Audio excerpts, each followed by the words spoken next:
학위를 받으시고 쌍용양의 중앙연구소에서 연구원하고 연구실장을 하셨고 호서대학교 교수님을 지내시다가 2006년부터 저희 그 홍익대학교 세종 캠퍼스의 교수님으로 재직하셨어요. 그래서 홍익대학교의 창업보육센터장 또 산학협력단장을 거쳐 부총장까지 역임하셨습니다. 세종 캠퍼스는 부총장이 제일 높은 거니까 교수님은 되게 열심히 사셨던 분이 아닌가 생각을 하고 있습니다.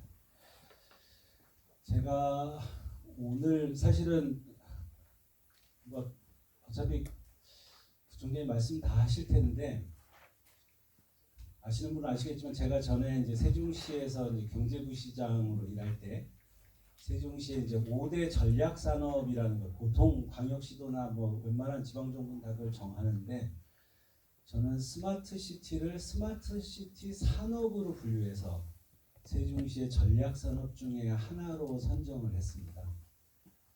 잘 아시겠지만 저희 세종시처럼 이 원래 과거 연기군 그런 어떤 산업적 기반이 없는 도시가 자족 기능을 갖추려면 결국은 어떤 형태로든 어떤 사업이든 산업을 일으켜야 되는데 첫째는 교육입니다. 우리가 어떤 산업을 일으키고 싶다 그러면 그 분야의 교육을 여기서 해서 우수한 인재를 키우는 거고요. 근데 이제 다만 교육을 할 때 저희가 좀 고민을 해야 되는 게 저는 예를 들면 그 도시의 본질 또는 뭐 정체성 이런 그 도시의 속성에 맞는 산업을 좀 일으켜야 된다.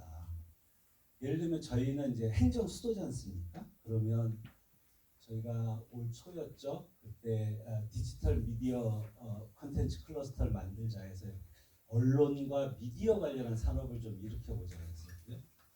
그리고 저희가 국토의 정중앙에 있습니다. 물론 남한만 한 개에 걸쳐 보면 그러면 당연히 이제 물류 산업이 발전을 할 거고 요즘은 물류 산업도 예를 들면 데이터 센터 같은 사이버 공간의 산업도 또 세종시가 발전할 수가 있죠.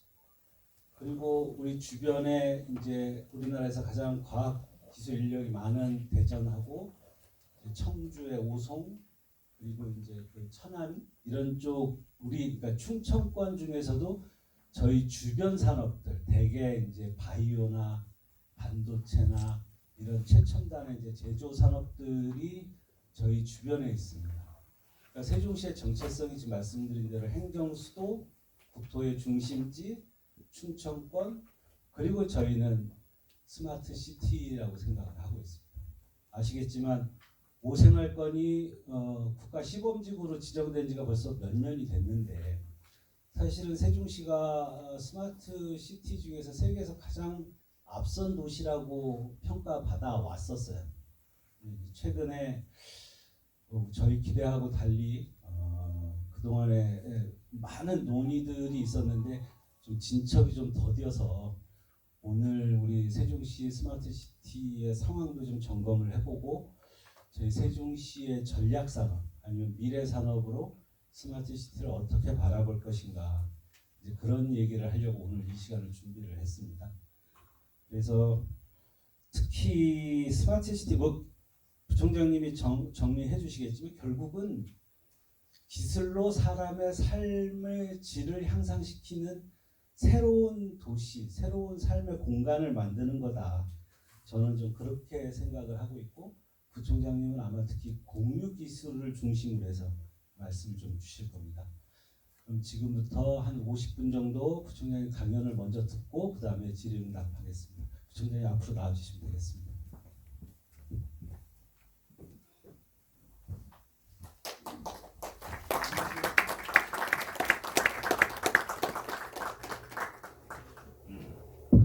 예, 방금 소개받은 김기수입니다.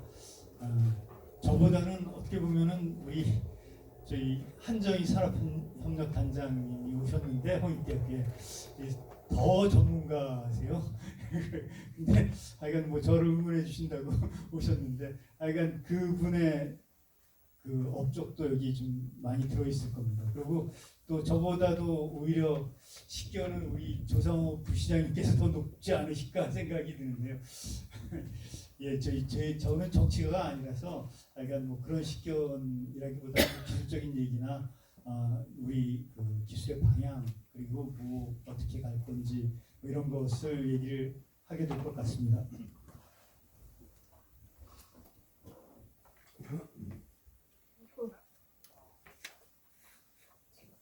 예, 그럼 하여간 뭐 저는 제 대해서 조성호 부시장님께서 말씀을 해주셔서 근데 거기 빠진 게 하나 있습니다. 제가 스마트시티 세종 스마트시티 산업연합 포럼 회장입니다. 그 처음에 스마트시티 포럼이라고 우리가 스마트시티 연합 포럼이라고 만들려고 그랬는데 이름을 그렇게 붙이려고 그랬는데 스마트시티보다는 아무래도 스마트시티 산업이 더 중요할 수 있다. 스마트시티라는 건 그냥 개념을 얘기하는 거고 우리가 산업을 발전시켜야 되는 거니까 산업연합 포럼으로 가자. 저희 우리 부시장님께서 아까 말씀해 주셨던 것처럼 그래서 명칭을 우리 산업연합 포럼으로 했습니다. 그리고 저는 뭐 저희 아까도 들으셨다시피 쌍용량에 있었고요. 그 다음에 그 스마트 센서 관련된 일들을 주로 많이 했습니다. 그래가지고 회사도 하나 만들었었고요. 그리고 과학원하고 같이 그 스마트 사회기반 시설 연구센터도 설립했고요. 그리고 홍익대학교 내에 이거 스마트 도시라는 말은 저희가 제일 먼저 쓴 것 같습니다. 국내에서. 홍익대학교 내에 그 PSM 사업으로 그 연구개발진흥재단이죠. 특구개발진흥재단인데요. 근데 거기서 지원을 받아가지고 저희가 스마트 도시 과학경영대학원을 설립했습니다. 그리고 스마트시티 산업연합 포럼도 만들었고요.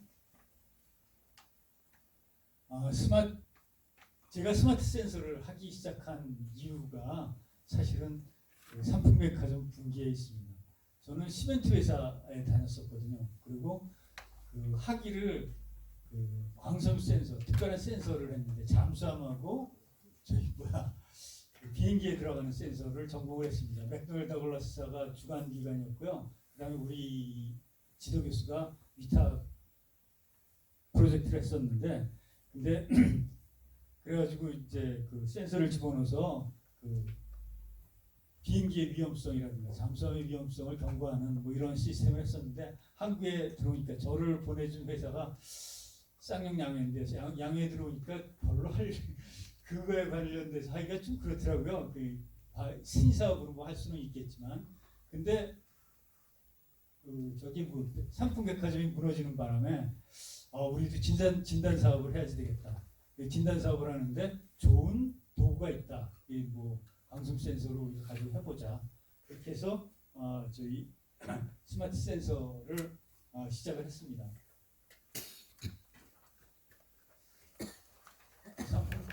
백화점 잠깐 보시죠. 뭐 상품백화점이 그때 어땠었는지 요즘도 그런 일이 일어나는데 근데 하여간 그때는 진짜 더 심각했습니다. 삼풍백화점이 붕괴된 지 정확히 7분 만에 그 참사 현장을 촬영한 8mm 비디오 테이프가 오늘 공개됐습니다.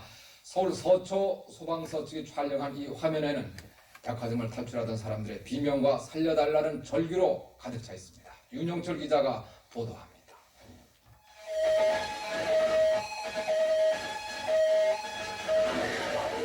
사고 현장은 연속적으로 울리는 사이렌과 비명 섞인 울음소리로 가득 찼습니다. 참사 현장을 빠져나온 사람들은 온통 피투성이었습니다. 콘크리트와 유리 파편 투성이인 도로 위에 그대로 쓰러진 시민도 한둘이 아니었습니다. 유리 조각 기타 여러 가지에서 아주 전쟁을 방불하는 그런 상황이었고요. 그동안에도 사람들이 많이 태어났습니다. 그 피투성이 된 사람들이 저희 주소.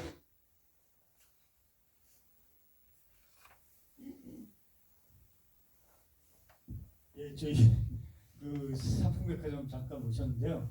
뭐 이런 일이 요즘도 일어나더라고요. 저희 95년인데 이태원이라든가 세월호라든가 최근에 그런 약간 인재 사람들이 잘못해가지고 대형 사고가 일어났는데 하여간 그때는 구조물에 문제가 있어서 무량판 구조라는 구조에 위에 하중 큰 하중을 이동을 하는 바람에 냉각탑에 이동을 하는 바람에 그게 균열이 가고 결국 무너지고 말았죠. 근데 그런 거를 이제 센서가 있었으면은 미리 알지 않았겠느냐. 그래서 이제 센서를 쓰기 시작했고 우리 회사 내에서도 쌍용양해 내에서도 진단기술팀이라는 팀이 만들어져가지고요. 제가 연구를 서포트하고 실제로 나가서 진단하고 뭐 이러는 것들을 했습니다. 여기 보면은 광섬 센서를 저희 센서를 터널에다가 설치하는 모습이 보여지고 있고요. 그다음에 건설 신기술도 받았습니다. 건설 신기술이 이게 유사한 기술이 사용이 되는 현장에서는 우선적으로 사용하게 되는 되게 중요한 건설 신기술입니다. 신기술이라고 요즘도 하여간 저것 따면은 적어도 한 10몇 억, 한 20억 정도의 가치가 있다고 얘기를 하고 있습니다. 근데 사실은 저것 따려면은 그 정도 비용이 들어가요. 저희도 하여간 연구하는데 그 정도 비용은 쓴 걸로 생각이 듭니다. 근데 하여간 건설 신기술도 받았고 대우하고 같이 해서 그리고 뭐 이런 거 저희 터널에도 적용을 했고 그다음에 그 제방에도 놓고 이런 실험을 했습니다. 그리고 그다음에 스트럭처 그러니까 원자력 발전소 같은 경우에는 이게 매번 그 실제로 압력을 집어넣어서 테스트를 합니다. 누수가 되는지 뭐 가끔씩 세워가지고 테스트를 하는데 거기에 이제 그냥 테스트하는 것보다는 센서를 넣어서 테스트를 하자. 그래가지고 여기다 방송 센서를 집어넣어서 테스트를 했고요. 그 다음에 방패장 같은데도 방패장 사람이 못 들어가죠. 건설할 때는 들어가지만 사람이 들어갈 수가 없으니까. 그리고 폐기물이 지금 굉장히 오래돼도 방사능이 계속 나오기 때문에 그래서 방패장이 원자력 발전소보다는 방패장이 오히려 더 중요한 시설물이고요. 그런 시설물에 이상이 있으면 안 되니까 센서를 집어넣자 해서 여기도 센서를 집어넣습니다. 그리고 저희가 이제 스마트 도시대학원을 만들었고요. 스마트 도시대학원은 국제과학 비즈니스 벨트 기능지구 사업으로 우리가 채택이 됐습니다. 사실은 제가 기능지구 협회 세종기능지구협회 회장이었고요. 그리고 SB 플라자 우리가 세웠죠. SB 플라자도 세종 기능지구 예산에서부터 우리가 설치가 된 겁니다. 근데 거기에 이제 저희가 스마트 도시의 인력이 스마트 도시 인력이 필요할 것이다. 그래서 스마트 도시 대학원을 만들었고요. 그리고 저희 학교에서 홍익대학교에 이제 스마트 밸리를 조성하는 계획을 만들었습니다. 근데 뭐 여러 가지 사정이 있어서 하여간 이게 또 시하고 조율이 잘 돼야지 되는 건데 시하고 조율이 됨에 있어서 조금 삐걱삐걱하는 면이 있어서 지금 계속 진행이 되고 있지 못합니다. 그리고 스마트 시티 포럼을 매년 시작했습니다. 그래가지고 몇 년 이게 이제 세 번째 스마트 시티 포럼을 진행한 건데요. 여기 보면은 우리 이제 부시장이 축사도 해주셨습니다. 그리고 스마트 시티 포럼이 계속 진행돼가지고 4회까지 갔고요.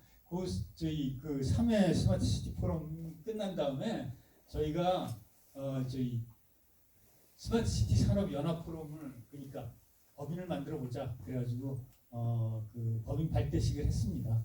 그래서 23년에 법인을 세우기로 해가지고 정리가 됐고요. 그리고 그 다음에 이제 그 리빙랩 관련돼서 저희가 스마트 시티에서 리빙랩이 어떻게 적용하는 게 좋을 건지에 대해서 우리가 회의를 저희 웨비나를 했고 그때가 코로나 시기여가지고 웨비나를 많이 했습니다. 그리고 스마트 시티 포럼이 22년 이제 거의 코로나 끝날 때쯤 4회 스마트 시티 포럼을 했습니다. 여기 보면은 이름이 잘 보이지는 않을 것 같은데 이제 정부가 저희 시가 당이 바뀌어가지고 이준배 부시장이 오는 걸로 돼 있는데 참석을 안 했어요. 그래가지고 늦지막히 왔더라고요. 근데 이 부시장이 관심이 있는 것 같아서 저희가 이제 그 연합 포럼을 만들자고 하는데 이제 시에서 좀 도와줘야지 되지 않겠냐고 제가 이준배 부시장을 개인적으로 또 뭐 안면도 좀 있어서 몇 번 찾아갔었는데 그 우리 연합 포럼 이름을 스마트시티 산업연합 포럼인데 그걸 좀 바꾸면은 도와줄 수 있겠다고 그러시더라고요. 그래서 어떻게 바꾸면 좋겠냐 그랬더니 미래전략도시연합포럼으로 하는 게 어떻겠냐고 그래가지고 하여간 우리 한정희 단장님도 계신데 우리 그 같이 참여하시는 분들하고 얘기를 해보니까 그렇게까지 바꿔서 우리가 뭐 진행하기는 좀 그렇지 않느냐. 그래서 이름을 바꿀 수는 없고 그래서 그 다음에는 만나보지 않았습니다. 그래가지고 좀 기다리고 있어요. 그러니까 우리가 어떤 방식으로 어떻게 할 건지는 아직 또 스마트 시티 자체가 세종시에서 또 자꾸 밀어주고 있어서 그래서 우리도 지금 그냥 지켜보고 있는 상황이라 이렇게 보시면 될 것 같고요. 우리 연합포럼에서 그 대신에 우리가 여러 가지 저희 재원이 좀 있어서 그래서 그 여기 보면 스마트 시티 관련해서 그 저희가 오픈 이노베이션을 플라자를 진행했었고요. 그 다음에 또 창업 관련해 가지고 저희 우리 과벨트 기능지구 사업 쪽에서 창업 관련 펀드가 있어서 스마트 시티 관련 창업을 위해서 우리가 창업 지원을 좀 해주고 있습니다. 근데 그러니까 이번에 윤석열 정부가 또 연구비를 상당히 삭감을 하는 바람에 60%가 삭감이 돼서 저희가 올해 연구비는 올해 연구비는 많이 줄여서 한 50% 정도 삭감을 해서 받아가지고 그래가지고 지금 사업이 이번 9월로 끝났습니다. 그래서 10월부터는 펀드가 없어요. 일단 그거는 이제 저희 사업 포럼 얘기였었고요. 스마트시티 스마트시티에 관련돼서 내용을 좀 말씀드리겠습니다. 저희 스마트시티는 전화하고 스마트폰하고 차이가 있는 것처럼 기존 도시하고 스마트 도시하고는 그런 차이가 있다. 그래가지고 여기에는 스마트폰에는 화면도 있고 그 다음에 뭐 전화 기능만 가지고 있는 게 아니잖아요. 전화 기능을 가지고 있고 그 다음에 그 위에 통신하고 그 다음에 컴퓨터하고 다 연결이 되어 있는 거나 마찬가지로 도시 기능은 다 가지고 있지만 도시에서 나오는 데이터가 전부 연결이 되어 있고 그리고 또 그거를 컨트롤하는 컴퓨터가 있어서 근데 요즘 AI 시대가 돼가지고 컴퓨터가 AI로 요즘은 바뀌어서 쓰이고 있습니다. 그러니까 컴퓨터가 아니라 AI가 들어서는 거죠. 인공지능이 컨트롤하고 그다음에 스마트 센서들이 모든 데이터를 관리하고 그런 모양새로 가고 있습니다.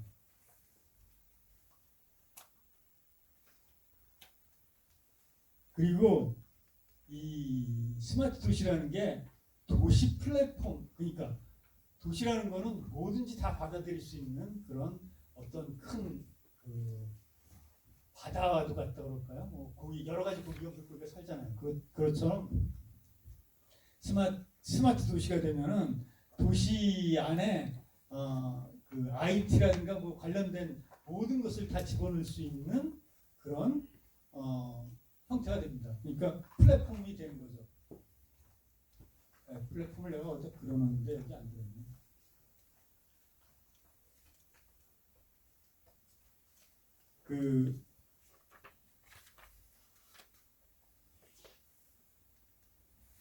그래서 이게 플랫폼이 돼가지고 비행기 터미널이나 뭐 기차역의 플랫폼에 기차가 여러 대가 와서 사용할 수 있듯이 여러 가지 그 기능들을 도시에서 다 관리를 하면서 도시를 진행할 수 있는 이런 모양새로 만드는 것이고요. 이게 이제 우리가 무조건 바꿀 수는 없으니까 시범 사업을 해서 그래서 시범 사업에서 여러 가지 적용을 해보고 그 다음에 그 전체 도시로 가게 되는 이런 모양새가 되는 겁니다. 보시면은 교통이라든가 환경이라든가 이런 것들이 다 여기 센서 데이터가 나오고 그 각각 센서가 있어서 카메라가 있고 뭐 자동차가 되면 또 심지어는 자동차에서부터도 요즘 자율자동차가 되면은 위치 센서도 있고 다 통신으로 연결이 돼가지고 전체가 하나의 네트워크를 구성하게 되거든요. 그런 것들을 도시에서 다 인공지능으로 다 컨트롤할 수 있는 그런 모양새가 되는 것이 스마트 시티의 모양새입니다.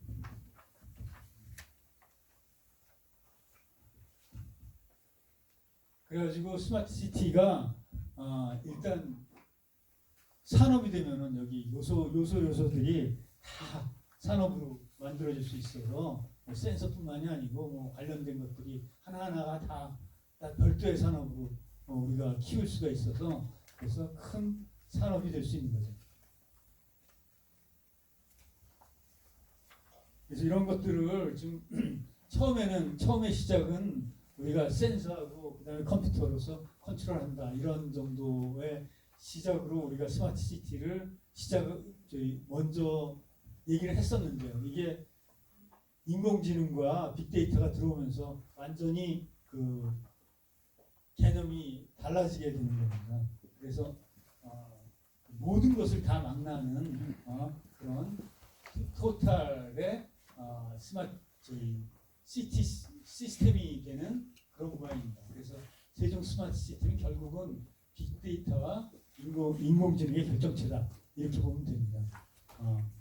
모든 구조물이나 모든 요소에서 데이터를 발생하고 심지어는 사람들이 휴대폰 가지고 다니잖아요. 사람들이 각각의 위치가 다 지금 컴퓨터로 넘어가고 있습니다. 그리고 이걸로 저걸로도 쓰고 내비로도 쓰고요. 그러니까 사람마다 지금 연결이 돼가지고 데이터가 발생을 하고 그런 데이터들을 차량도 마찬가지고 다 건물에서 CCTV도 곳곳에 다 달려있고 그런 데이터들이 전부 다 모아져서 인공지능으로 컨트롤해서 저희 전체적으로 다 관리하는 그런 빅데이터와 인공지능의 결정체다 이렇게 보시면 될 것 같습니다. 그리고 국가 시범도시로 세종이 이미 선정이 됐습니다. 그래가지고 LG CNS를 중심으로 사업비가 2조 5천억 정도 된다고 그러는데요. 정부에서가 아니고 거의 한 10% 정도는 민자입니다. 정부에서는 그렇게 많은 거는 아니에요. 근데 하여간 그 스마트 시티를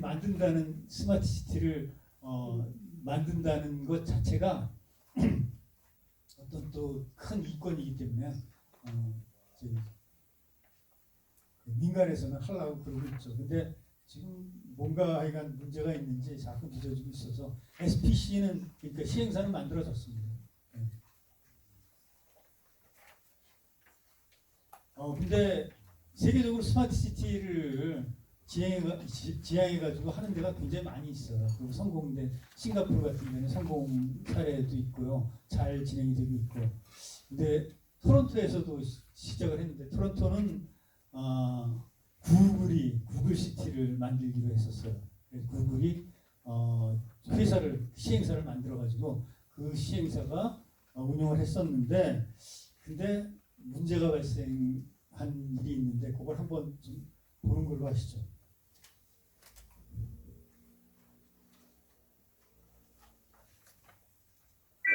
이게 너무 길어서 중간부터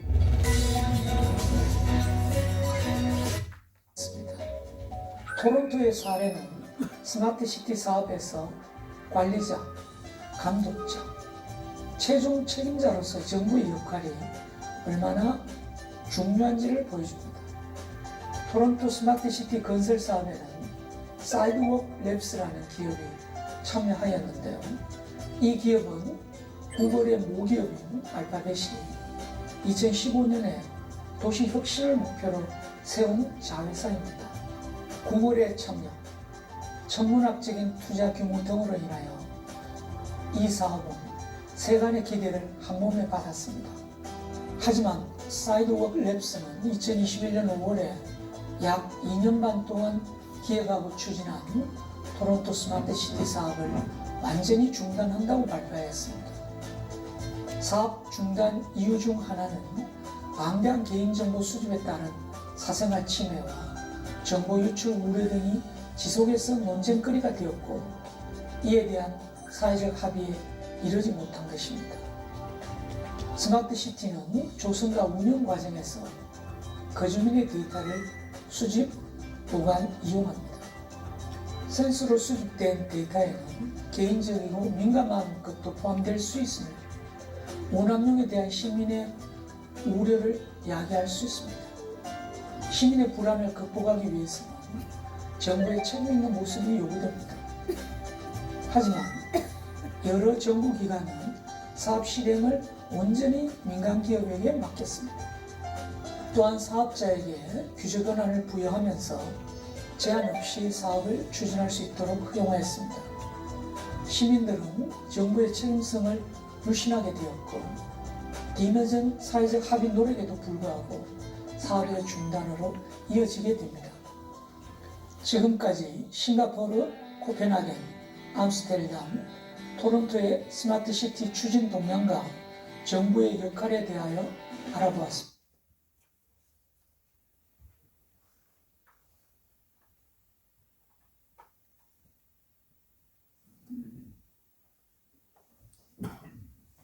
예, 정부의 역할이 굉장히 중요하다고 보여집니다. 이에 굉장히 민감한 사항들이 많거든요. 그리고 내가 하루 종일 다닌 위치가 AI에 들어있어요. 근데 AI는 그 한 번 데이터가 들어가면은 내가 죽어도 그 데이터는 안 없어집니다.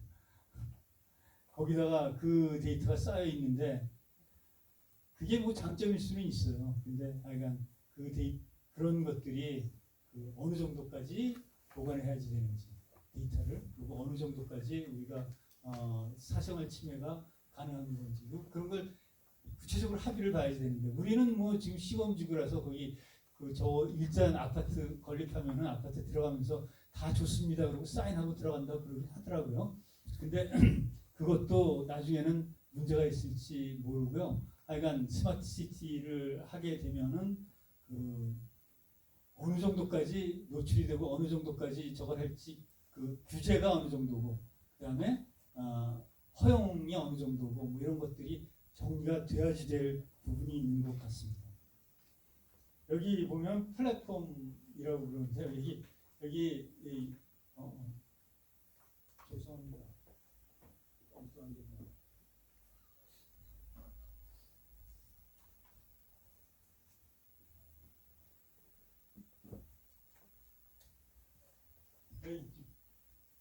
비행장이잖아요. 비행기에 여기에 이렇게 비행기를 대듯이 하여간 요게 도시고요. 요 가운데 컨트롤하는 AI가 있고 여기에다가 뭐 물류도 붙이고 뭣도 붙이고 자동차 뭐 등등등등 해서 모든 산업을 이렇게 붙여서 쓸 수 있는 이런 플랫폼이 도시다 이렇게 보는 겁니다. 그래서 플랫폼이라는 명칭 자체가 이런 거를 얘기를 하는 겁니다.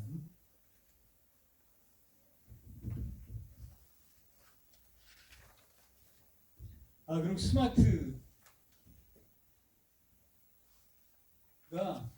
하여간 전통적인 방식에서 고정관념을 탈피하는 그런 방법론이라고 보여지는데 스마트는 하여간 스마트끼리 다 연결이 가능합니다. 그래서 스마트 팩토리, 스마트카, 스마트폰, 스마트홈 이게 다 연결이 돼서 그래서 AI가 전체적으로 컨트롤해서 여기 집에 있는 데이터 몽땅 다 그다음에 폰에 있는 거, 차에 있는 거, 뭐 공장에 있는 데이터들이 다 모여가지고 효율적으로 쓸 수 있게끔 잘 운영을 하는 그런데 그거를 어느 정도까지 하고 뭐를 할 건지에 대해서는 정해야지 됩니다.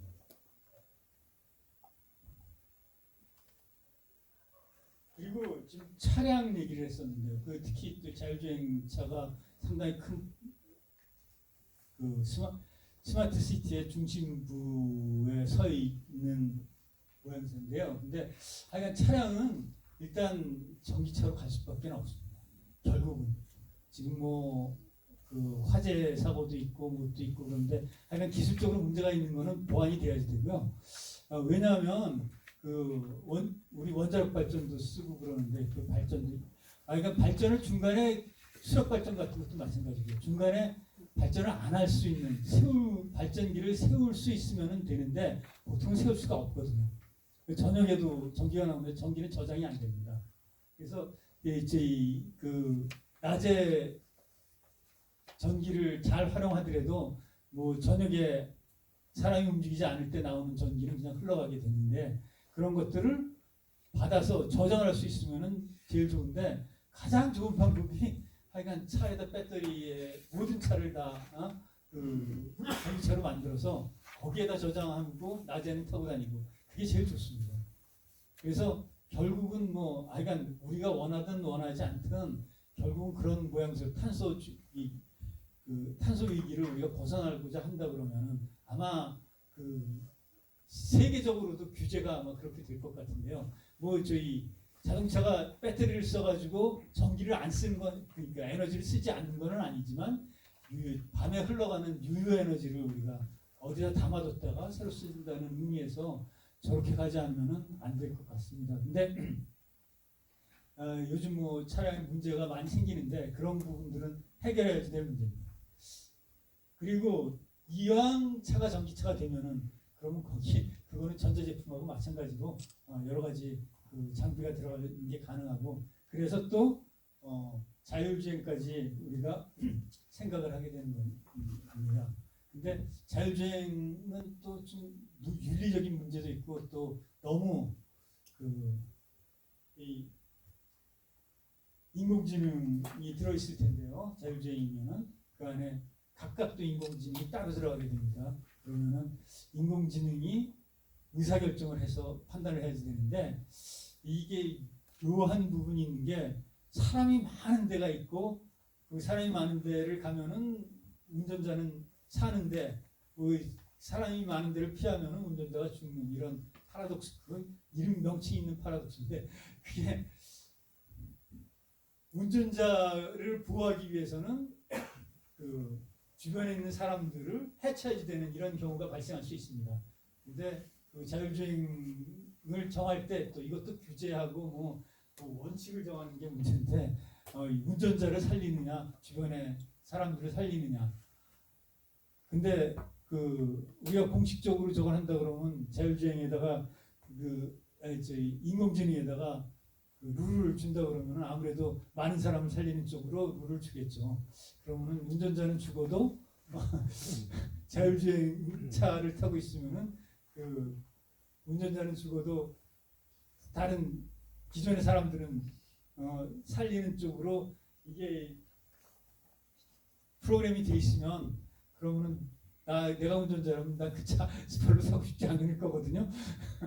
약간 묘한 파라독스가 있어서 자율주행은 약간 그런 것 때문에 지금 완벽한 자율주행보다는 지금 자율주행 모드로 갔다가 왔다 뭐 이 정도의 선으로 지금 가고 있는 것 같습니다.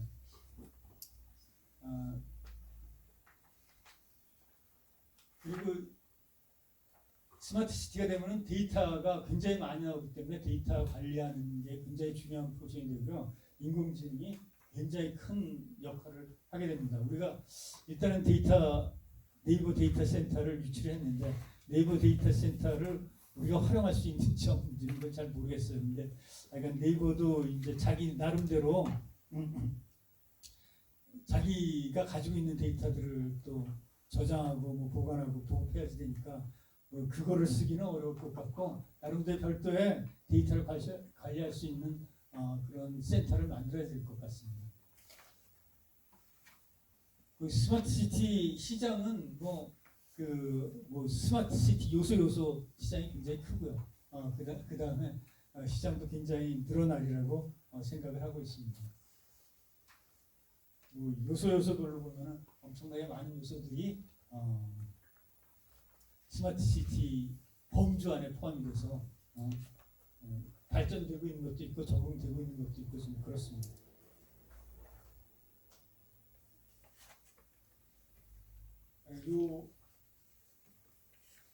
이건 넘어가도록 하겠습니다. 제가 이 표들은 우리 한정희 단장님이 쓰신 책에서 가지고 왔는데 제가 얘기하는 거는 한정희 단장님이 여기 계신데 얘기하는 거 좀 우습기도 하고 그런 것 같아서 그냥 넘어가겠습니다. 이 스마트 시티가 혁신 모델하고 그러니까 사회적인 혁신하고 굉장히 큰 관계가 있습니다. 그래서 전체적인 밸류를 높이는데 큰 역할을 할 수 있다. 뭐 이런 얘기입니다. 하여간 뭐 스마트 시티 기술, 산업 기술은 뭐 엄청나게 종류도 많고 뭐 엄청나게 많습니다. 하여간 스마트 시티가 잘 되면 잘 될수록 엄청나게 많은 산업이 늘어나고 엄청나게 많은 일들을 우리가 할 수 있는 걸로 보여집니다. 그리고 실제로 그거를 하기 위해서 스마트 시티 실증 사업을 시작을 했는데요. 우리가 하여간 중앙정부에서 좋은 사업을 따왔는데, 근데 현재는 이게 지금쯤이면은 뭐 입주자를 모집할 때가 아마 지난 것 같은데, 근데 지금 뭐 SPC가 그러니까 시행사업자가 만들어진 게 얼마 바로 몇 달 전이어가지고 어떻게 될지는 아직은 모르겠는데 원래 계획대로라면은 지금쯤이면은 여기에다가 스마트시티 시범 도시에 국가 시범 도시에 어느 정도는 진척이 돼서 그래서 입주자를 모집할 정도의 시점이 돼 있는데 지금 늦어지고 있는 것 같습니다. 그 자세한 내용에 대해서는 제가 잘은 모르겠어요. 그리고 이게 우리 그 스마트 시티 시범 도시가 아주 좋은 테스트베드가 될 수 있을 것 같고요. 그래서 우리 세종시의 스마트 시티 기술 발전에 상당히 큰 역할을 할 수 있으리라고 기대를 하고 있습니다.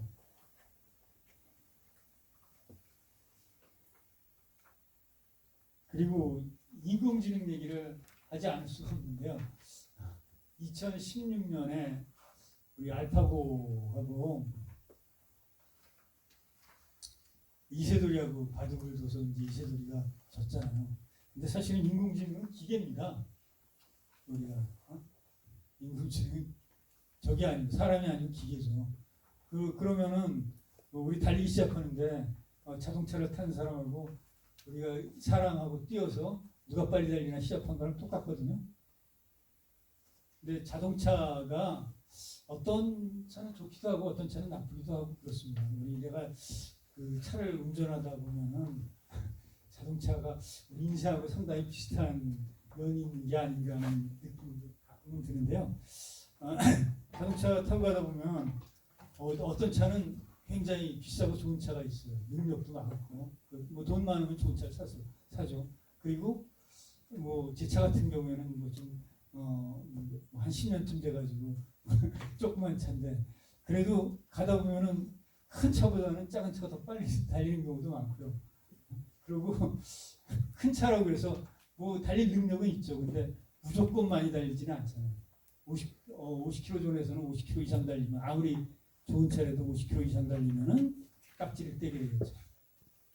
근데 인공지능도 암만 좋은 인공지능이라도 어느 정도까지는 규제를 해줘야지 되는 게 맞는 거 아닌가 하는 생각이 들어요.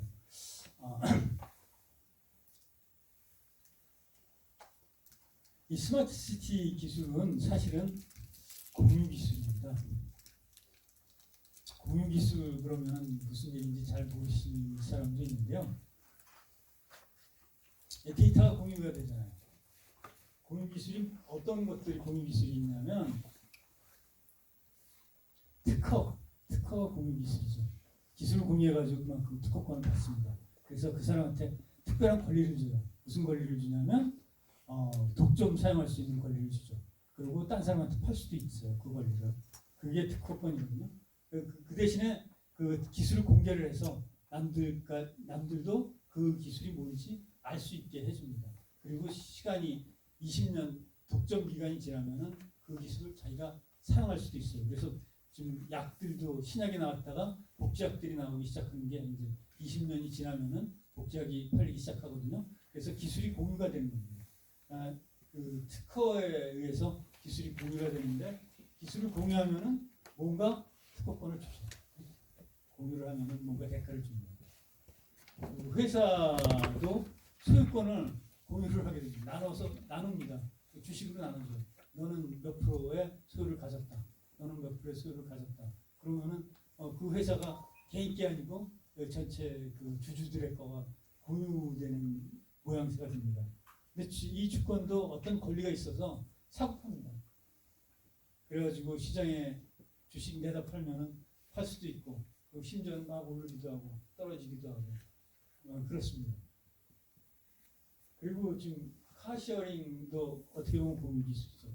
차를 서로 나눠 쉐어링하면서 탈 수 있고요. 이 공유 경제가 굉장히 그 카시어링도 이제 굉장히 확산이 돼가지고 후보 같은 경우에 우버 같은 경우에는 시가총액이 조 단위가 넘은 조 달러가 넘은 것 같습니다. 그래서 하여간 그 10대 기업 안에 들어가는 것 같아요. 우버가 미국에서.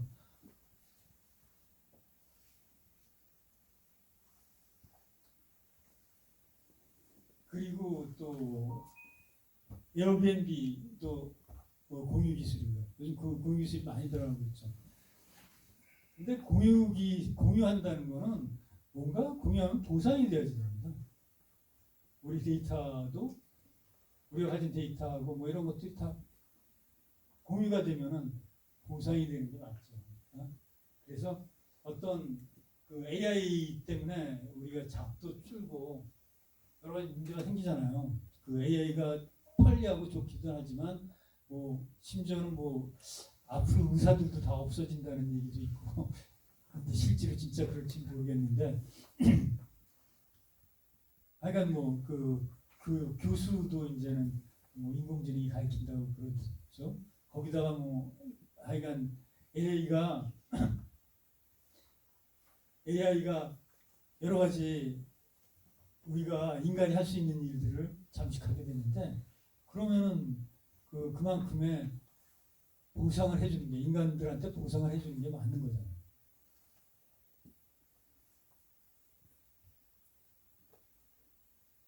그래서 어떤 우리 지금 뭐 25만 원 주자고 그러는데 기본소득으로 근데 그것도 말이 안 된다고 얘기하는 사람들도 있는데 그거 25만 원 다가 내가 생각하기에는 부족합니다. 250만 원도 적은 것 같은데.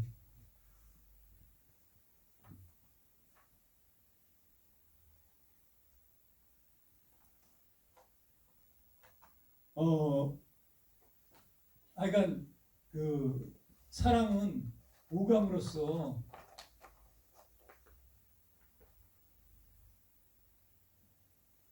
외부와 소통을 하고 이런 오감이 센서 역할을 하고 그 다음에 이제 두뇌가 있어서 사람은 감각, 두뇌, 행동으로 이루어지지만 도시는 그러니까 스마트 도시는 센서, AI, 서비스 이런 형태로 이루어집니다. 그래서 사람하고 똑같은 개념을 갖는 도시가 되는 겁니다. 근데 사람은 기억이 그러니까 뭐 내가 어제 한 일도 잘 기억이 안 납니다. 어떻게 보면 그래가지고 다 잊어먹는데 AI는 제가 죽어도 내가 어떻게 움직였는지 다 기억하고 있습니다. 데이터 공유가 무제한으로 이루어진 것보다는 어떤 규제가 있어야지 된다. 규제를 우리가 얘기할 때가 된 것 같고요. 그리고 그 다음에 그거에 만큼 또 규제도 규제고 보상도 필요하다. 이런 말씀을 드릴 수 있겠습니다. 그래서 하여간 지금 제일 제가 보기에는 아까 그 정부가 주도적인 역할을 해야지 된다라고 얘기를 했었는데 그 서울대 교수님께서 근데 제가 보기에도 이런 부분들이 지금 스마트시티 기술만 열심히 얘기하고 있는데 이런 부분들도 빠져 있는 게 아니냐. AI가 할 수 있는 게 어디까지고 어디까지는 안 된다 이래야죠. 저희 듄 영화 보신 분들이 있으신지 모르겠는데 뭐 나이 드신 분들은 안 봤을 수도 있을 것 같은데요. 듄에 보면은 2만 년 후에 얘기를 하고 있는데 근데 2만 년 후에 그 이전에 2만 년 이전에 그 인공지능이 불법화가 됐어요. 인공지능을 못 쓰게 만들었어요. 그리고 이게 듄의 스토리입니다. 이건. 그래서 거기서는 사람의 능력을 향상시킬 수 있는 스파이스라는 물질을 누가 먼저 쟁취를 하느냐. 그리고 그거를 쟁취하는 사람이 그 우주를 지배하는 뭐 지배자가 된다는 이런 스토리인데 근데 인공지능은 그 이전에 2만 년, 그러니까 2만 년 이전 몇천 년 거기서는 아주 옛날에 인공지능은 불법화를 시켰어요. 근데 인공지능을 불법화를 시켰다고 생각하는 이유가 뭐 이런 데 있을 수 있다는 거죠. 그러니까 그 영화를 만든 그 작가가 그렇게 쓰긴 했지만 그렇게 쓴 배경에는 또 그런 이유도 분명히 인공지능이 뭔가 문제가 되게 될 수 있을 것이다. 우리가 컨트롤하지 못하는 문제가 될 수 있을 것이다. 라고 생각하는 부분이 있는 것 같거든요. 근데 하여간 현재까지는 우리가 컨트롤할 수 있습니다. 그러니까 어느 정도 더 가면은 우리가 컨트롤할 수 있는 범위가 넘어갈 수 있을지 모르겠는데 그 이전에 거기까지 못 가게 우리가 규제. 그래서 인공지능에 대한 규제하고 보상하고 뭐 이런 거에 대해서 접근권하고 뭐 이런 거에 대해서 레벨에 대해서 우리가 좀 정부가 주도가 돼가지고 검토를 해야 될 것 같고요.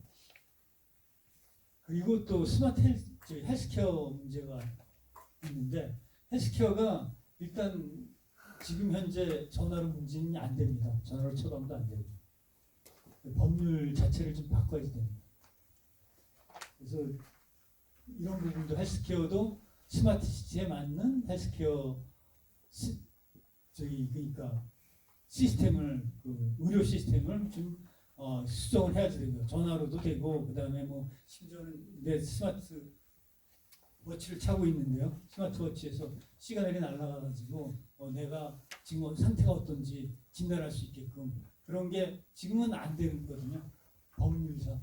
근데 하여간 그런 거를 정리해서 거기에 맞게 기술이 발전하면은 AI가 발전하면 AI를 컨트롤할 수 있게 법률이 맞춰야 되고 또 스마트 기기가 발전되면 스마트 기기를 조절할 수 있게 법률이 맞춰야지 되는 상황이고요. 그 기술은 자꾸 발전하고 있는데 그거를 규제하는 내용들은 지금 아직 손을 못 대고 있는 부분이 있어서 그거를 우리가 좀 손을 대기 시작해야지 된다. 그런 말씀을 드립니다. 그 데이터 3법도 다 개정을 해야지 되고요. 의료법하고 이런 거 다 손을 봐야지 됩니다. 일단 스마트 시티는 새로운 산업의 창출이며 미래의 먹거리가 맞습니다. 그리고 여기 엄청나게 커질 수 있고 이것은 각각의 요소도 다 산업이고 모아서 통째로 스마트 시티 자체 하나도 도시 하나를 수출할 수도 있습니다. 하나도 산업이고 스마트 시티는 우리 미래를 이끌어갈 수 있는 사업이긴 한데 근데 일단 정부는 감시만 하고 민간에게 맡겨줄 문제는 아닙니다. 그리고 지금 뭐 미래전략도시라는 얘기를 자꾸 하시는 분이 있는데 미래전략도시는 절대로 스마트 도시가 될 수 없습니다. 사람이 생각만 해가지고는 되는 게 아니거든요. 스마트 시티는 진짜로 살아있는 물건이나 마찬가지입니다. 그래서 규제와 보상은 새로 정해서 주체가 정부가 돼서 해야지 된다. 이런 말씀을 드리겠습니다. 감사합니다.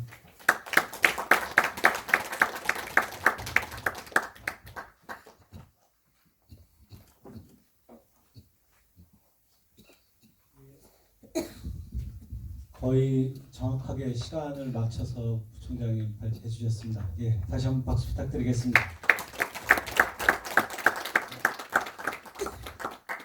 아마 SF 공상과학 영화를 좋아하거나 아니면 이공계 현업에 계신 분들은 굉장히 익숙하고 편한 말씀이시고 또 평소에 이런 고민을 별로 안 해본 분들한테는 굉장히 또 좀 멀게 느껴지는 얘기예요. 네. 굉장히 이 밝은 전망하고 어두운 전망이 이제 동시에 있는 거고 그거는 결국 우리 사람이 결정을 해야 된다.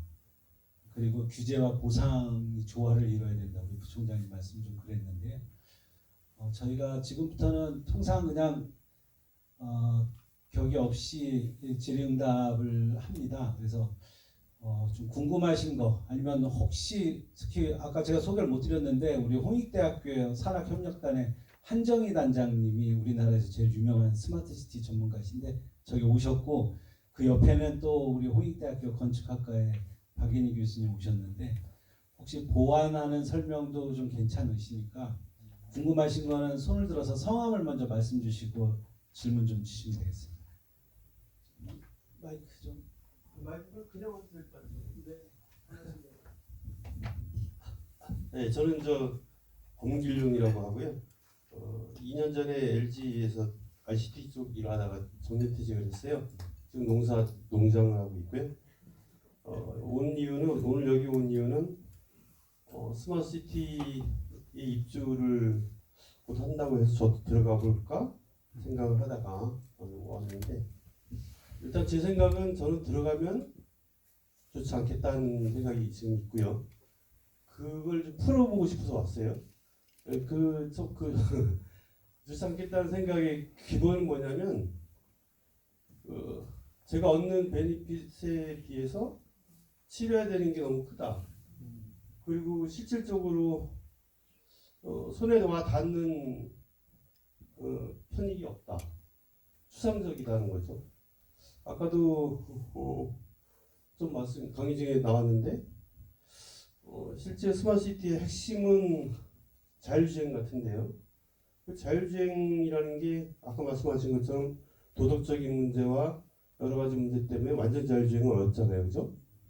그러면 내가 자율주행의 차를 비싼 돈 주고 사서 그냥 묵혀두는 결과밖에 안 되고 나오면 또 스마트시티 바깥으로 나오면 또 쓸모없는 차가 돼버리고 과연 내가 그렇게 투자를 해서 과연 내가 얻는 게 뭔가 이런 생각이 있고 또 한 가지는 그 시스템을 제가 잘은 모르지만 내 차를 갖고 내 아파트 지하 주차장에 가서 엘리베이터 앞에 차를 세우고 차를 타고 올라가는 구조가 우리가 일반적으로 사는 방식인데 만약에 그거를 어느 터미널에다 내 차 세워놔야 되고 이런 구조라면 불편해서 과연 그것이 나한테 도움이 되는 건가 이런 생각이 들어요. 그래서 우리 집사람은 여기 들어가고자 굉장히 그러고 있는데 사실 저는 과연 그게 나한테 필요한가 이런 생각이 지금 들어요. 그래서 그 궁금증을 좀 풀고 싶어서 말씀을 드리는 거고요. 겸해서 한 가지 이제 제안 겸 제가 시켜는 짭습니다만은 말씀을 좀 드리고 싶은 거는 여기 스마트시티가 어떤 테스트 베드 역할에 그치지 않고 정말 도움이 되고 뭔가 그걸 하려고 되면 지금 모양 갖고는 거기 안에 있는 사람들이 유용하진 않고 어떤 실험장밖에 되지 않을까 싶어서 그걸 벗어나려면 제 생각에는 요즘 UAV, UAS, 어메디드 에어크래프트 시스템 이런 방향 쪽에 항공으로 많이 하지 않습니까, 그죠? 예, 그렇다면 지금 제주도에도 그런 거를 시범적으로 하고 있고 서울하고 나라 백길 쪽에도 좀 일부 하고 있는 것 같은데 여기야말로 그게 필요하지 않나.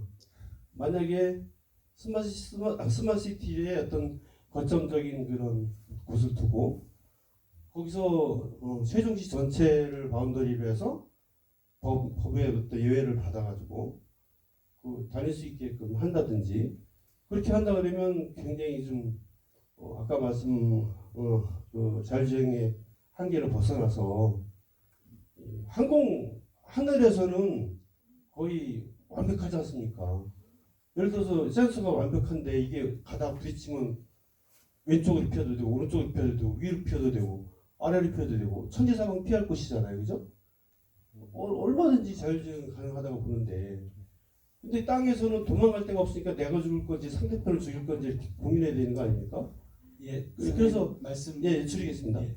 예, 그래서 저는 여기에 있는 어떤 정치적으로 결정해야 될지 부분인지 모르겠지만 그 스마트시티와 그 항공 쪽을 연결해서 그런 쪽을 하나의 어떤 추진하는 방향을 정해주시면 저는 제 돈 들여서 하나 사서 할까 싶습니다. 좀 말이 길었습니다. 예, 좋은 말씀 잘 들었습니다.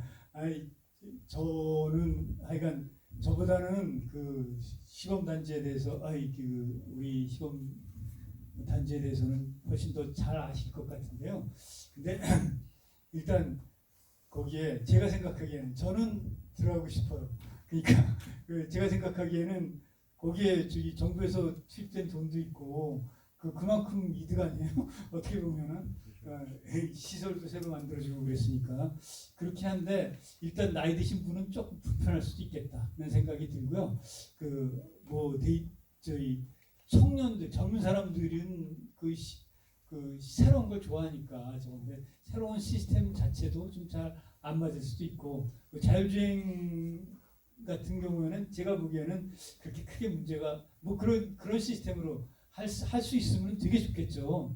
근데 그걸 시스템을 당장 도입하기는 쉽지는 않을 것 같고 지금에서 조금 그러니까 반자율주행 정도 그래도 일단 파킹할 때 내 손 안 대고 그냥 버튼만 누르면 알아서 파킹하고 나가는 것도 어느 정도까지는 나가주고 그 다음에 크게 문제가 생기면은 경고만 해주면은 저희 자기가 판단하면 되니까 판단해 줄 수 있게 그 정도까지는 크게 하여간 결정하기 어려운 부분은 경고를 해서 인간이 판단해서 할 수 있게끔만 해주면은 크게 문제는 될 수 없을 것 같아요. 편하게 다니다가 이 경고 울리면은 그때 가서 좀 상황 보고 정하면 될 것 같고요. 일단 하여간 정부에서 많은 돈을 주고 하는 건데 그거 들어가면 좀 이득이 있지 않을까요? 저는 그렇게 생각합니다. 다음에 이광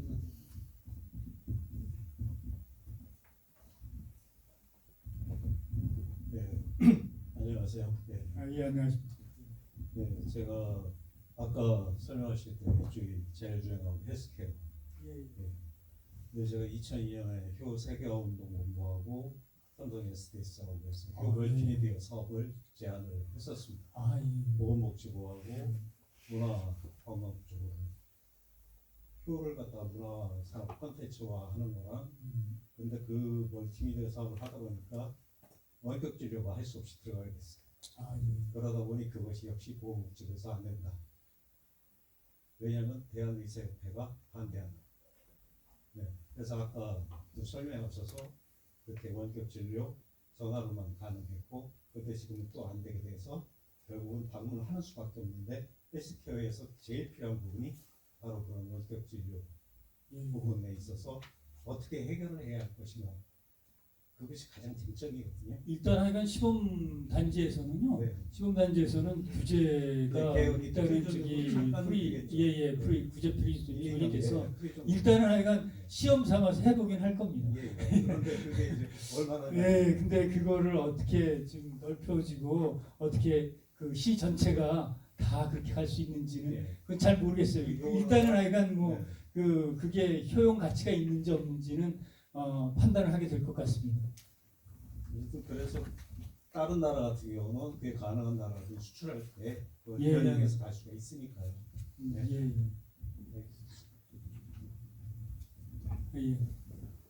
저쪽에서 먼저. 네, 말씀 잘 들었습니다. 아까 선생님께서 우리는 전기차 시대로 갈 수밖에 없다. 부작용이 있더라도 그렇게 말씀하셨듯이 모든 이게 나라들이 되게 이제 선진국부터 가겠지만 우리나라를 비롯해서 스마트 시티로 갈 수밖에 없는가 필연적으로 그게 선택사항인가 안 가도 되는가 가야 되는가 아무리 버텨도 갈 수밖에 없는가 장기적으로 그게 첫 번째 질문이고요. 두 번째는 이제 스마트 산업이란 말보다는 이게 스마트 시티, 사회가 되면은 사람이 더 행복해질 것인가? 두 번째 질문, 사람이 더 행복해질 것인가? 어떤 사람은 시골 가서 농사를 육체적으로 짓는 게 행복하거든요. 근데 스마트 시티가 되면은 점점 사람이 편리해질 것 같아서 살도 찔 것 같고 뭐 고혈압도 생길 것 같고 그래서 그런 측면에서 정말 스마트 시티가 사람을 행복하게 할 수 있는가? 두 번째 질문이고, 세 번째는 이런 스마트 사회가 미래에 이 소위 글로벌한 아젠다들 있잖아요. 환경 문제라든가 빈부 문제라든가 빈곤의 문제라든가 평화의 문제라든가 소위 뭐 유엔 총회가 모이면 맨날 하는 중요한 글로벌 이슈나 아젠다들을 해결할 수 있을 것인가? 그런 걸 해결하는데 훨씬 더 유용한 사회가 될 것인가? 이게 제 세 번째 질문입니다. 제일 어려운 게 사람의 마음인데요. 하여간 뭐 본인의 마음에 달렸겠죠. 근데 하여간 스마트 시티가 된다 그러면은 스마트 시티는 어떤 한계가 있어서 그 영역만 되는 거지 뭐 우리나라 전체를 다 스마트 시티로 만드는 건 아닌 것 같고요. 아니 뭐 농사도 저희 짓고 싶은 사람은 지어야죠. 그리고 저는 하여간 전에는 차를 가지고 다녔는데 요즘은 차 가지고 다니는 것보다 걸어 다니는 게 좋더라고요. 건강에 좋고. 그리고 제가 요즘 뭐 저희 스마트워치를 차고 있긴 있는데 이 스마트워치가 스마트한 것보다는 만보계로 쓰고 있습니다. 몇 번나 걸었는지. 근데 하여간 개인의 선호에 딸린 거고 그다음에 모든 거를 다 획일적으로 하는 거는 선진사회가 아닌 것 같고요. 선진사회라고 그러면은 뭐 좋은 사람들 자기 마음에 드는 데는 마음에 드는 곳을 가면 스마트 시티가 좋은 사람은 스마트 시티가 사는 거고 아닌 사람은 또 정원에서 살 수도 있고요. 그렇게 선택의 자기 본인의 선택의 문제지 뭐 누가 정해줘야지 되는 문제는 아닌 것 같습니다. 네, 그리고 세계 평화하고 그거는 하여간 뭐 잘은 모르겠는데요. 하여간 스마트 시티가 되면은 저거는 스마트 시티는 뭐 전력을 많이 먹습니다. 일단은 컴퓨터도 많이 들어가고요. 그래서 환경에는 별로 안 좋을 것 같고요. 제가 보기에는요. 자율주행도 어차피 차는 있으니까 에너지는 먹고 그러니까 좀 편하게 가는 게 좋아서 자율주행으로 간다는 건데 뭐 자율주행도 자율주행이 되는 차를 사야지 자율주행이 되는 거고 하여간 본인이 자율주행을 원하지 않으면 자율주행 안 되는 차를 사면 되는 거죠. 자율주행하고는 상관이 없는 스마트 시티하고 그런 것들은 선택의 문제고 하여간 그게 전체적으로 환경의 문제를 일으키지는 않을 거라는 생각이 들고요. 정말로 근데 차가 에너지를 많이 쓰긴 하거든요. 근데 에너지 전체 문제로 봐서 아까 전기차로 갈 수밖에 없다고 그런 이유는 탄소 중립을 맞추려고 그러면 뭐 에너지를 마음대로 쓰면 상관이 없는데 지금 각각 나라의 탄소 제로를 맞추기 위해서 나라에 할당된 것들이 있거든요. 우리나라도 그걸 맞춰야지 되는데 근데 그걸 맞추기 위해서는 일단은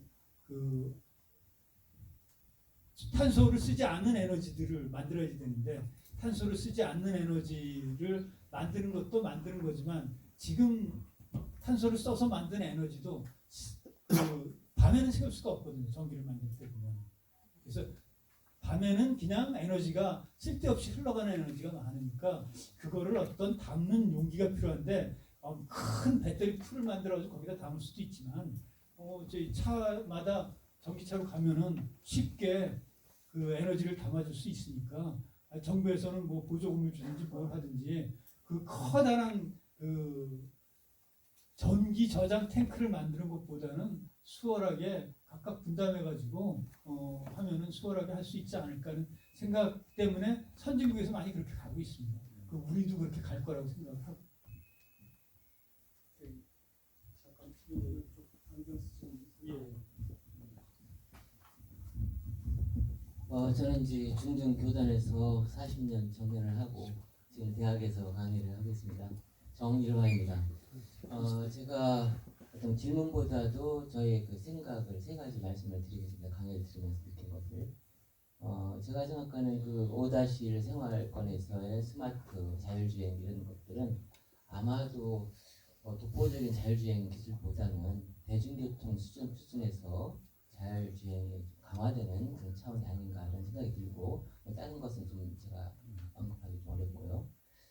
그다음에 두 번째는 스마트 시티라고 할 때 우리가 지금 디지털이라든가 인공지능, 뭐 공유 이런 쪽으로 이제 초점을 맞춘다면은 좀 간과할 수 있는 것이 우리가 다보스 포럼에서 그 슈와프 세계 경제인 포럼 회장이 얘기했듯이 다양한 역량과 기술이 필요하지만 미래 사회에서 가장 중요한 것은 궁극적으로 인간성이다.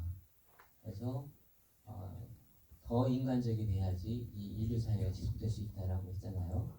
거기에서 뭐 신체적인 활동, 그다음에 감성, 영성 이 세 가지를 강조했다고요. 궁극적으로, 비공착적으로 그런 관점에서 우리가 스마트 시티에서 이런 어떤 디지털이라든가 인공지능을 강조한다면은 이런 것들이 좀 소외될 수 있기 때문에 이 스마트한 시티의 궁극적인 것이 인간의 삶을, 심리의 삶을 풍부하게 한다는 측면에서 이 스마트 시티의 관점에서 이것을 배제하면 안 되겠다. 핵심에 둬야 되겠다.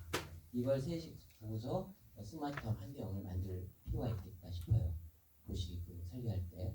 그리고 세 번째로 우리가 기본소득 하면은 여러 가지 찬반 있잖아요.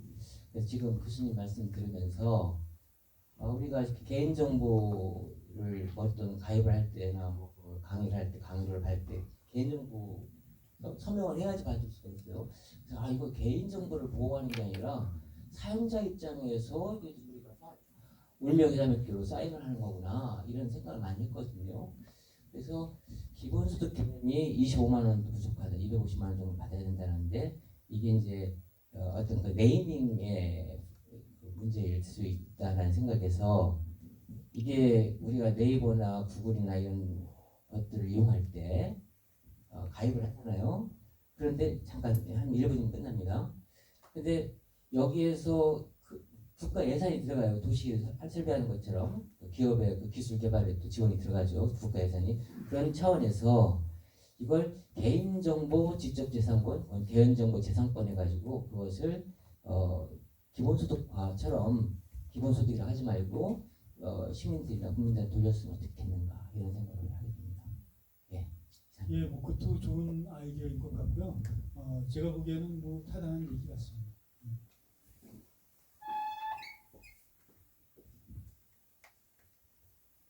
교수님 잘 들었습니다. 예, 세정씨 이동훈이라고 합니다. 사실 우리가 세정시가 정식적인 스마트 시티가 되고 있는지 그게 좀 관심이 많은데 오늘 뭐 시간 관계상 교수님이나 스케치하고 그런 하는 것도 아쉬워요. 다음에 한 번은 또이 차를 좀 만들어가지고 우리 세정시가 좀 스마트 시티가 좀 어떻게 되고 있는지 좀 그런 좀 사례가 있기를 바라고요.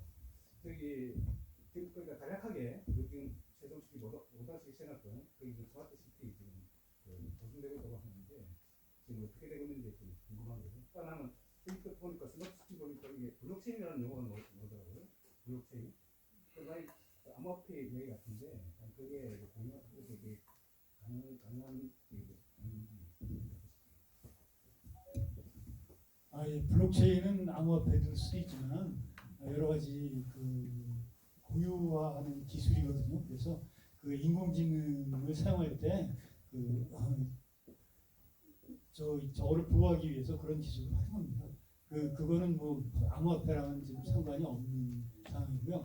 암호화폐는 그 블록체인 기술은 좀 넓은 거고 암호화폐는 그 블록체인 기술의 일부를 활용을 해서 암호화폐를 만드는 거죠. 그래서 그거랑은 조금 차이가 있는 것 같고요. 그리고 5-1 생활권에 관해서는 하여간 제가 시공자도 아니고 그냥 계획 짤 때 약간 옆에서 넘겨봤을 뿐인데 저희 그 진행되는 거에 대해서는 지금 정부에서 진행되는 거에 대해서는 저는 잘 모르겠습니다. 일단은 하여간 저보다는 잘 아시는 분들이 여기 계실 것 같은데 시의회에 계신 분도 그렇고 우리 원장님도 그렇고 저보다는 다 잘 아실 것 같은데 하여간 제가 알고 있는 거는 SPC가 만들어져 가지고 계속 진행이 될 것이다 라는 거 정도만 알고 있습니다. 혹시 뭐 전 의장님께서 진행 사항에 대해서 알고 계신 게 있으시면 예, 딱 거기까지 합니다. 원장님 혹시 뭐 알고 계신 거 있으면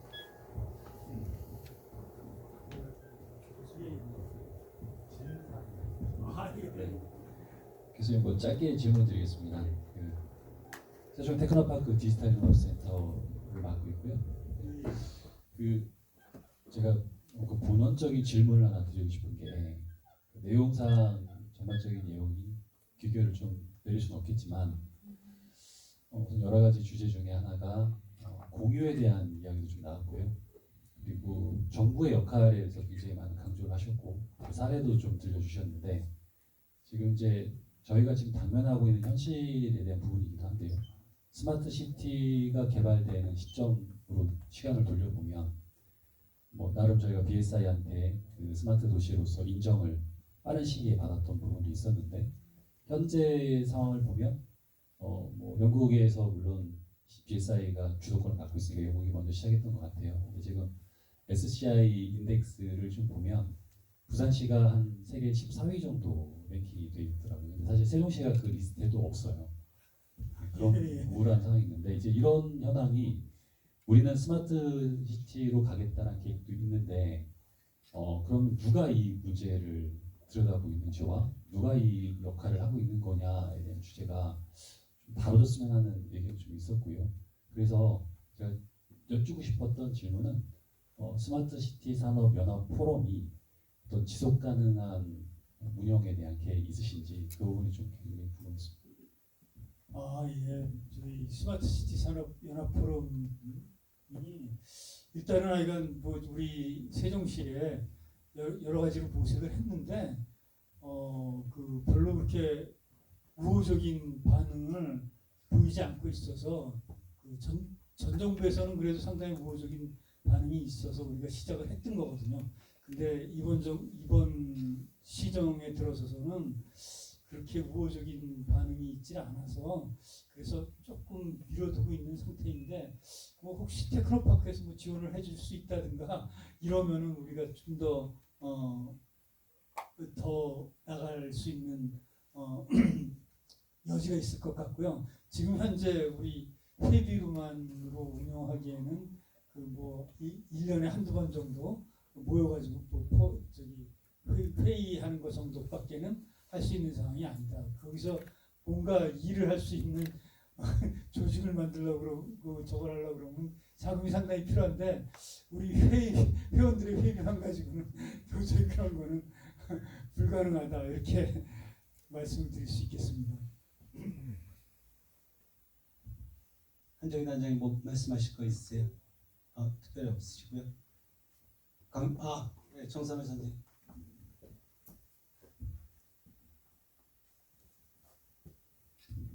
네, 안녕하세요. 도담동의 정선혜입니다.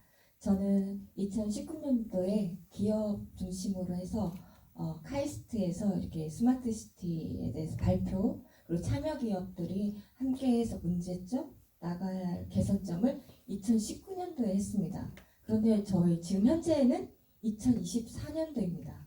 그래서 2024년도에 우리는 다시 모든 것을 다시 생각해야 되는 원점이 되는 해가 되지 않았나 이런 생각이 들고요. 지금 관련 법규가 여기에 지금 써 있는데 그 법을 뛰어넘는 법들이 지금 다시 나왔어요. 근데 관련자들이 그 법을 모르고 있구나. 저는 그 생각이 들었습니다. 그래서 사이버 보안법이 있고 마이 데이터 3법을 뛰어넘어서 새로운 법 규정이 있는데 국회에서 함께한 사람 외에는 아무도 이 사실을 인지하거나 알고자 하는 사람이 스마트 시티 관련 연구자, 연구 기업 그 외에는 아무도 알지 못하는 수준의 우리의 현위치구나 이런 생각이 들었습니다. 그래서 지금 국회에서 진행돼 있는 관련 법규부터 규제 완화가 아니라 진행된 현황부터 체크가 필요하다고 생각이 들고요. 그리고 연구 리빙 내부로 입주 기업, 연구 기업 그리고 세종시 시민 모니터링을 모집을 했어요. 순수. 그런데 여기서 오늘 제가 느낀 바는 우리 이제 앞으로의 새로운 생각 연구소가 추구해야 할 방향이라고 생각이 들고요. 시민 모니터링을 하는 사람의 역할 그리고 조건 그냥 순수 생활인이냐 어떤 부분에 전문가 소양을 가지고 이거를 개선할 수 있는 방향성을 할 수 있는 역량이 있느냐 그냥 몇 명 25명 모집 그리고 열정페이 이걸 요구하는 이런 시스템에서 정확히 벗어나야 된다 이렇게 우리가 문제를 지적을 하고 이 문제를 개선할 수 있는 생각을 한 번 더 듣고 싶습니다. 예, 좋은 말씀해 주셨고요. 그러니까 그 얘기를 들으니까 나도 그 법이 어떤 법이 통과됐지 제대로 알고 있지 못하구나 하는 느낌이 들어서 좀 그러네요. 한번 가면은 다시 한번 봐야지 되겠다는 생각이 들고요. 하여간 일단 제가 보기에 이번 저희 시에서는 저한테 하여간 정보가 오는 게 거의 없습니다. 그래서 잘 알지 못해서 제가 시에서 하는 걸 계속 지져보기도 그렇고 그러니까 하여간 누구를 뭐를 어떤 근거로 뭐를 모집하고 이런 것들은 하여간 저희 행정부서에서 알아서 하는 거지 제가 지금 파악하고 있는 사항은 아니라서 죄송하다는 말씀드립니다.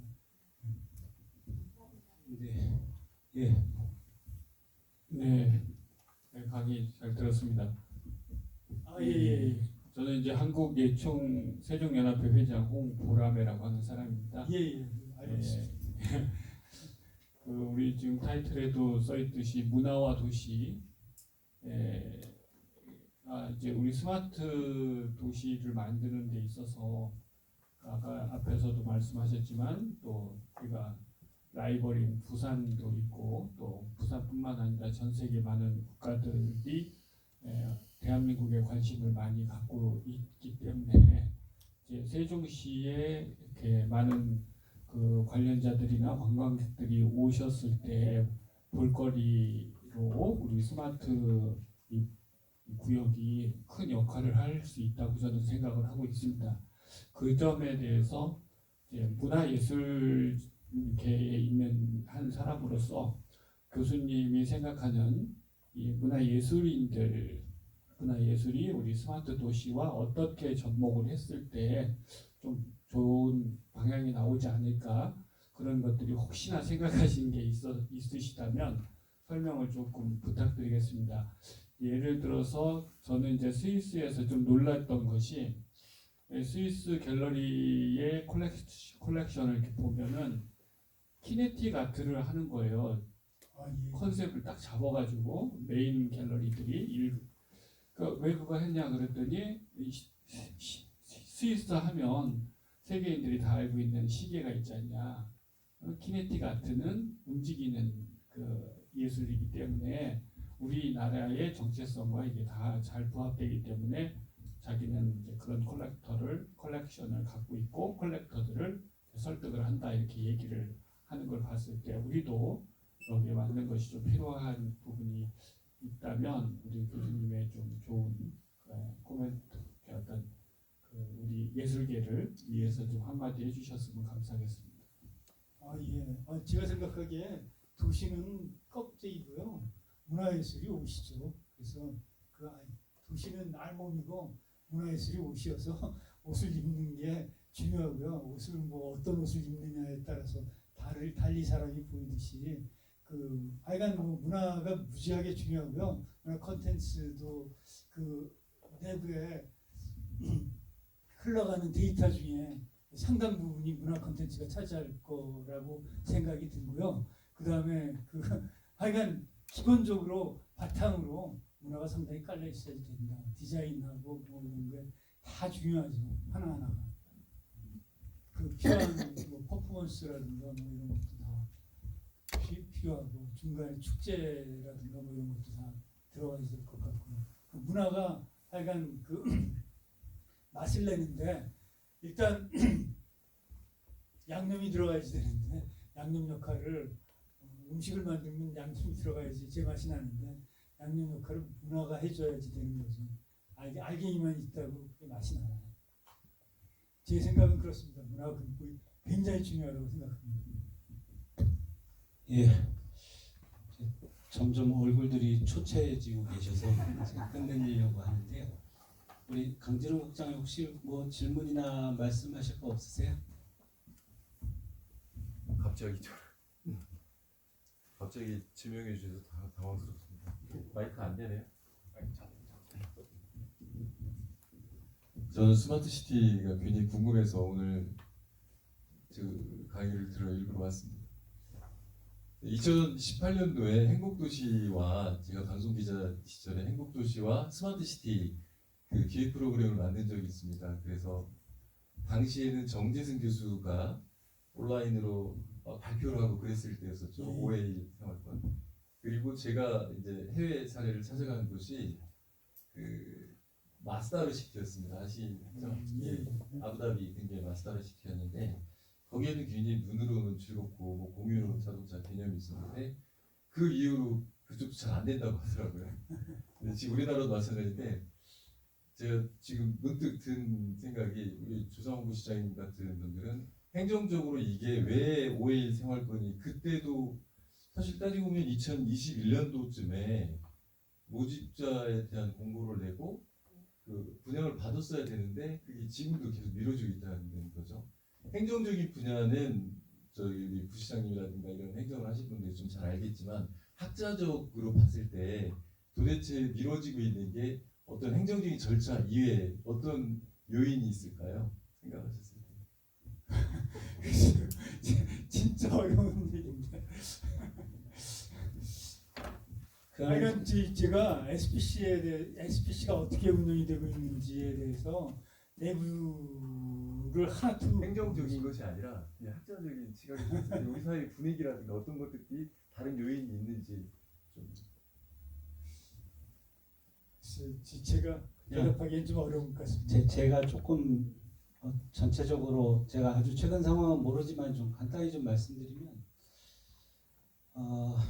기술의 문제보다는 그 SPC를 구성하는 민간 기업하고 행복청하고 LH, 세종시 간에 정확한 합의가 안 된 거고 좀 안타깝게 얘기하면 땅값 때문에 그랬던 게 제일 크다.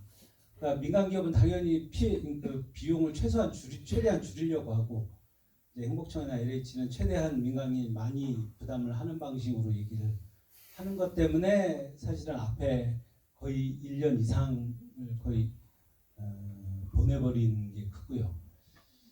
두 번째는 사실은 그때 당시에 문재인 정부에서는 스마트 시티가 세종시 아니면 대한민국 새로운 먹거리라고 해서 굉장히 관심이 많았고 국토부를 포함해서 거의 모든 부처가 다 자기들 방식으로 스마트 시티 사업을 했어요. 그래서 그걸 어떻게 하느냐 막 그래서 사실은 기억하시는지 모르지만 저희 세종시하고 부산 두 군데가 선정이 됐습니다. 근데 부산은 수자원공사가 맡았고 이제 세종시는 이제 LGCNS가 맡았죠.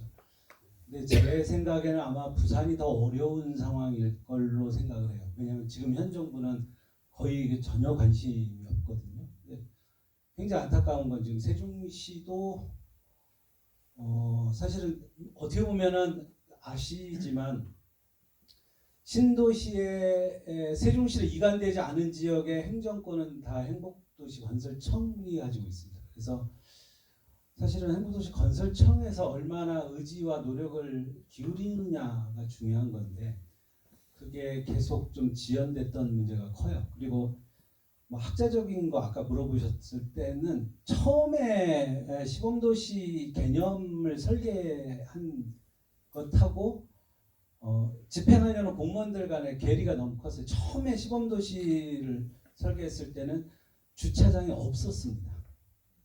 아예 차량 자체가 5-1 생활권의 그 시범주거 안에는 전부 공유 차량 내지는 자율주행 차량이었기 때문에 주차장을 안 만드는 개념이었는데 그게 현재 기술로는 도저히 받아들일 수가 없다 해서 이제 굉장히 논란이 많았어.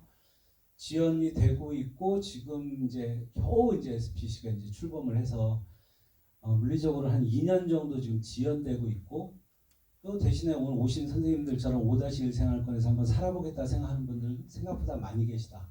저도 그 중에 하나인데 그런 말씀 드리고요. 제가 몇 가지만 말씀드리고 이제 끝내려고 하는데 우리 그 부총장님이 말씀 다 주셨는데 이 스마트 시티라는 것은 결국은 사람의 삶을 좀 더 풍요롭게, 그러니까 물리적인 풍요만 뜻하는 게 아니라 삶의 질을 높이기 위해서 우리가 도입한 기술이라는 것. 그 기술은 결국 사람한테 종속해야 된다는 게 가장 좀 중요한 것 같아요. 근데 제가 현직에 있을 때 그리고 지금도 저는 세종시가 대한민국이 아니라 세계에서 가장 활발한 스마트시티 산업도시가 될 수 있다라고 생각하는데 저는 한 3가지 정도의 과제를 풀어야 된다고 생각합니다. 첫 번째는 오늘 부총장님이 이제 AI, 이 빅데이터 이런 말씀을 많이 주셨는데 결국 스마트시티가 그쪽에 산업이 발전하려면 데이터 사이언스 대학원이라는 게 필요하대요. 그러니까 결국은 데이터를 세계에서 가장 좋은 데이터 사이언스 대학원을 우리 세종시가 만약에 갖고 있으면 우리가 세계에서 가장 좋은 스마트시티 산업을 일으킬 가능성이 크다.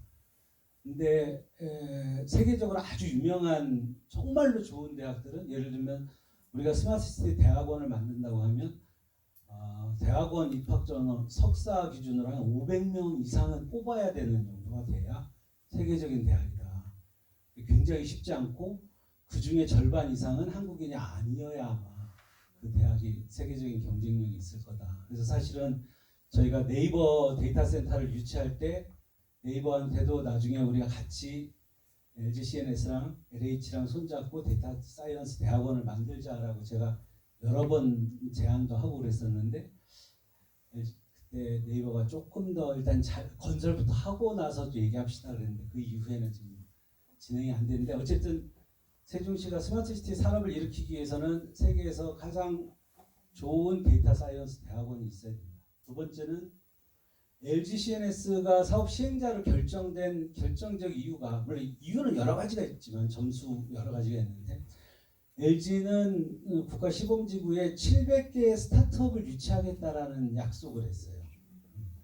그래서 그게 가능하냐라고 물었더니 안 되면 자기 LG 관련된 자회사를 포함한 모든 스마트시티 관련 기업들을 전부 세종으로 옮기겠다라고 약속을 해가지고 이제 제 입장에서는 그게 가장 중요했습니다. 근데 보통 우리가 산업 생태계가 돌아간다라고 얘기하면 어떤 특정 분야의 스타트업이 한 2,000개 정도 모이면은 세계적인 그런 생태계들이 만들어진다라는 얘기가 있어요. 좀 막연한 말씀이지만 2,000개면 스타트업 기준으로 하면 한 4만 명 정도 되거든요. 보통 스타트업이 20명 내외니까. 그러니까 LG가 약속했던 700개에다가 우리가 특히 우리 홍익대나 고대 아니면 주변의 카이스트 이런 대학들하고 계속 대학 내에서 인큐베이팅을 해가지고 그런 창업을 할 수 있는 여건을 만드는 게 생태계를 만드는 게 되게 중요하고 마지막으로는 오늘 서진 부총장님도 굉장히 강조를 많이 하셨는데 일종의 세종시가 스탠다드를 만들어서 데이터 기본소득이란 개념을 상용화를 시키면 저희는 그걸로 관광산업도 일으킬 수 있어요. 제가 생각하는 그냥 제 개인적인 기준은 이재명 대표님하고 약간 비슷한데 1년에 한 100만 원 정도를 나의 데이터를 공유하는 대가로 만약에 받을 수 있다면 근데 100만 원 정도를 제가 생각하는 거는 통상적으로 통신비하고 교통비의 상당 부분 정도가 보통 사람으로서 내가 한 8만 원에서 10만 원 정도 데이터 대가를 내가 받는다면 내가 어디까지 내 데이터를 공유할 수 있는가. 그래서 이제 오늘 부총장님이 이제 플랫폼 말씀을 많이 하셨는데 플랫폼이라는 게 이제 많은 서비스들이 막 결합이 되는 거거든요. 그러니까 예를 들면 LG CNS가 혼자 돈을 내야 되는 게 아니라 플랫폼을 만들어 가지고 거기에 아까 나왔지만 공유차 회사도 있죠. 또 뭐 데이터 회사도 있고 또 뭐 에너지 회사도 있고 헬스케어 회사들도 있으니까 본인들이 세종시에서 그 비즈니스를 하려면 결론적으로 시민 개개인한테 얼마 정도의 보상이 돌아갈 거다. 그래서 이거를 전체를 큐브를 만들면 그게 아마 개인이 받을 수 있는 총 가치가 나올 거고 제 생각에는 아마 1년에 한 100만 원 정도를 만약에 만들어내는 플랫폼을 우리가 운영할 수 있다 그러면 아마 당분간 어느 도시도 저희 세종시를 따라올 수 없을 거라고 저는 생각을 합니다. 다만 그러려면 좀 준비해야 될 일들이 좀 많아서 아까 처음에도 잠깐 말씀드렸지만 이 기술의 발전은 피할 길은 없는데 분명한 둘 중에 하나밖에 없는 것 같아요.